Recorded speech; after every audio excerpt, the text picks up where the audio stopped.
We move into our lightning talk for this morning on the topic Tasting Traditions, Reviving India's Regional Food Heritage.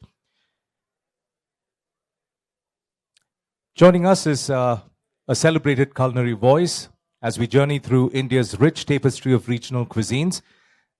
This session explores how traditional recipes, indigenous ingredients, and forgotten cooking techniques are being rediscovered and reimagined, putting heritage back on the palette in contemporary kitchens, both in India and around the world.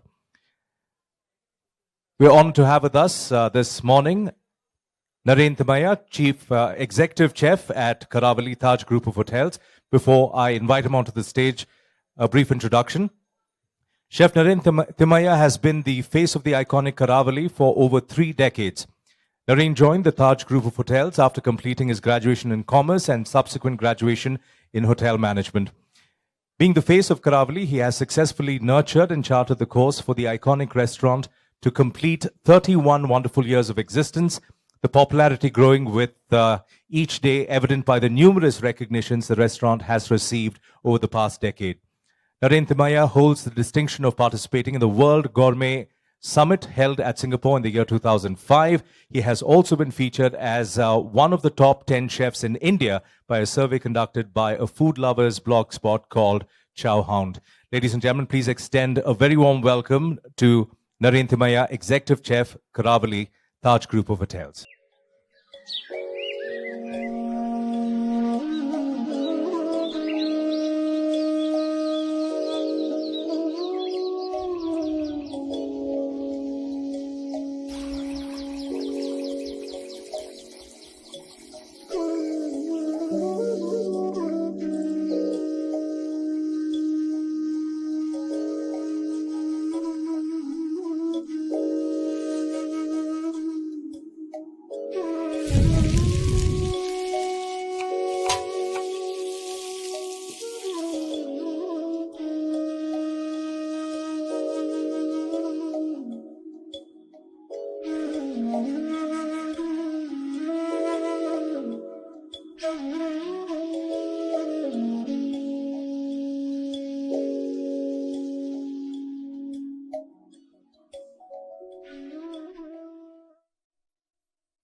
Good afternoon.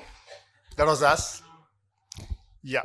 Today we have a topic on reviving India's regional food heritage. Yes, in the morning we saw the clipping of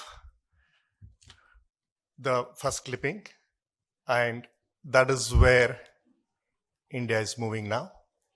And this was us. But India being India, anything and everything is around culture. We speak about culture of 5,000 years. And any culture is not complete without its cuisine. Especially in India, everything revolves around our cuisine.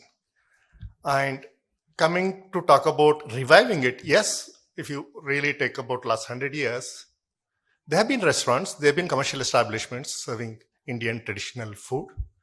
But now is the time we look at it from a perspective of, yes, it as a segment, as a business entity, and looking at the opportunity, business opportunity, how to revive it. Yes, this all began roughly in the early 19s. That's exactly when we came into existence in Bangalore in the name of Karavali. This all helped us in the way, yes, the group looked at promoting the regional cuisines of India. And what we did was look at the geographical area you're operating out of and took those areas of our expertise. We chose the southwest coast. And from there onwards, looking at if you're operating in Bangalore, now you look at whatever I have chosen, whether it has acceptability in terms of a clientele, crowd, guests. If that is there, then you need to choose the right team. What we did wisely was, yes, we are in a commercial hotel establishment, but for this particular project, we looked at the team which did not have the commercial hoteling baggage. Till date, yeah, I'm the only one in the team with the so-called hotel management background. everyone else is a house cook or someone who ran his own small establishment. So that helped us. That really helped us. And looking at sourcing. So these are the things which are the sure shot points that you need to look at whenever you want to do something. Ingredients. Our ethos was just replicating mother's and grandmother's food, and we wanted to go 110% to ensure that it was done the same way. So even now this June we are going to be about turning 35. Even now, 90% of the ingredients we do source from the regions, just for the sake that yes, that's how mom cooked, to ensure each and everything is done, even in a city like Bangalore, the way mom cooked back home in either Mangalore or Coorg or in Kerala. So doing this, there was much more acceptability in the market, because those days when we started, any restaurant was judged on the ground of how authentic you are. But over 3 decades, yes, you don't have to talk about it. That's a given. You'll have to ensure this when you do. And now, cutting short, after the 3 decades, being relevant in the market is the main thing for any restaurant, especially when it comes to the traditional restaurants like us. Because you have seen how the restaurant concepts are moving, and every day there is a change.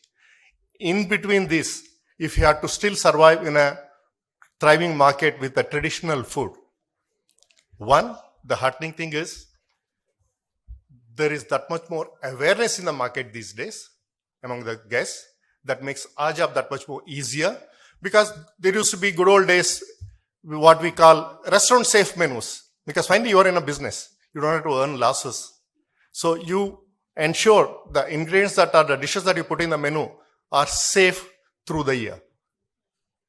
So you don't take chances of seasonal varieties. But now, that is one area we have realized.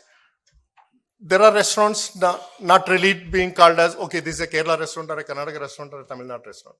Now, these are the days of being the micro cuisines, be it Coorg cuisine or the Havyaka Brahmins cuisine or the Konkani cuisine of Mangalore. So you should know what line you're going to take, and with the clientele who is going to patronize you. And being in 2023, 2025 and these days, keeping the menu same helps. People do come in. But especially for a traditional restaurant like us, to be relevant in the market even now, there should be the subtle changes depending on the guest profile. The example that I will give you is, in our Mangalore section, the traditional korigasi or kane fry is definitely there. And people do come back for only those 2 dishes. But it's my job these days to ensure, just bring in 2 to 3 new dishes just to create that interest factor, so that they keep coming back to us, and also cleverly look at the changing food habits of the people. Being a coastal restaurant, wrongly popularized as a seafood restaurant earlier, these days consciously we have seen the vegetarian segment increasing. And like we have a fun survey inside the restaurant. There are 3 categories of vegetarians for us. One, the diehard vegetarian, come what may. Second one, the Monday, Friday, Tuesday, Saturdays.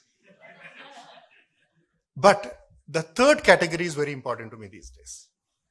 For example, Sumit and I are going out for lunch, and I'm a vegetarian, which is not. Sumit wants to go veg. This segment is increasing by leaps and bounds. And I'm happy to say, being a coastal restaurant, I proudly say these days to my guests, 51% of my menu is vegetarian.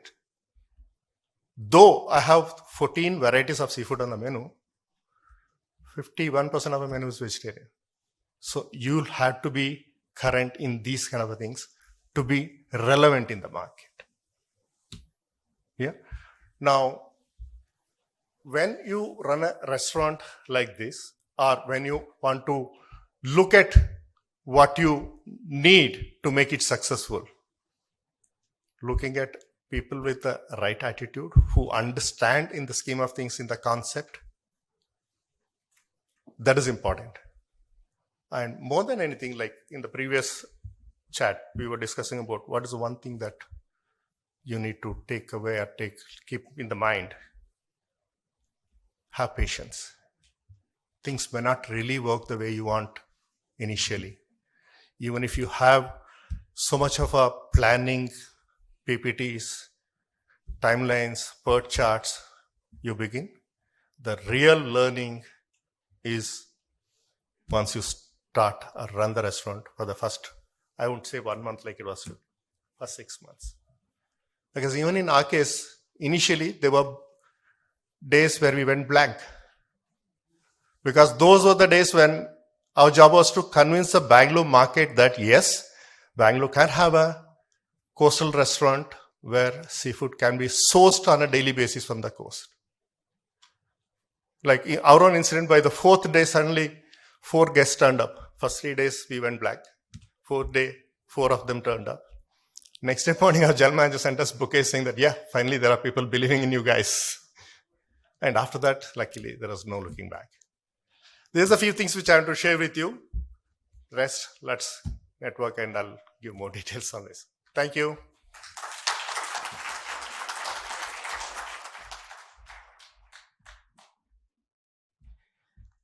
Be current to be relevant. Thank you, Chef Naren, for that keynote and for your perspectives. I'd like to request Ritu Sharma, Executive Director, Thai Bangalore, to present Naren with a small token of our appreciation. Naren, I'd request you to please come back on stage.